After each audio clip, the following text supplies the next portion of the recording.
हैदराबाद के Malakpet traffic police station की जानिब से चीनी मांझे के खिलाफ एक मौसर अवामी बेदारी मुहिम चलाई गई, जिसके दौरान सब इंस्पेक्टर के रामू ने एक बच्चे के सामने खीरा काटकर चीनी मांझे की खतरनाक तेज धार होने का अमली मुजाहरा किया। उन्होंने खबरदार किया कि अगर ये ममनुआ मांझा किसी इंसान की गर्दन या जिस्म के हसास हिस्से से टकरा जाए तो शदीद जख्म बल्कि जानलेवा हादसा भी साबित हो सकता है।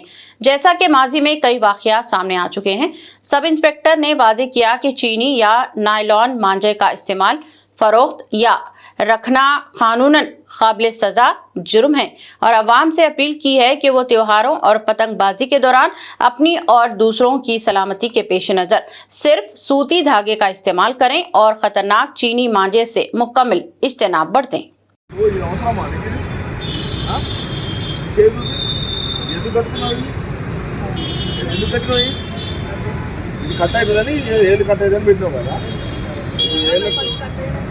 మరి కట్ అవుతుంది. అదేంటి మెడకాయ కలిగితే ఎక్కడవుతుందో తెలుసా? మెడకాయ కలిగితే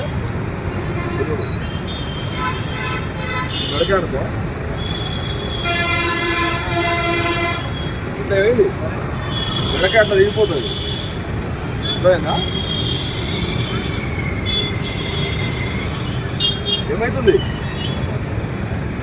ఈ కట్ కాకుండా ఏళ్ళకాయ గుట్టుకున్నావు, అదే మెడకాయ కట్ అయితే కట్ అవుతుంది.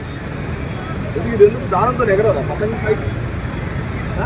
ఎందుకు వాడడం ఏమొచ్చింది? వాడద్దు ఇది. మంచిగా మారలైనా కార్డులతో వేసుకోవాలి పైకి. అది చూసి ఎట్లా కట్ అవుతుంది చూస్తున్నా.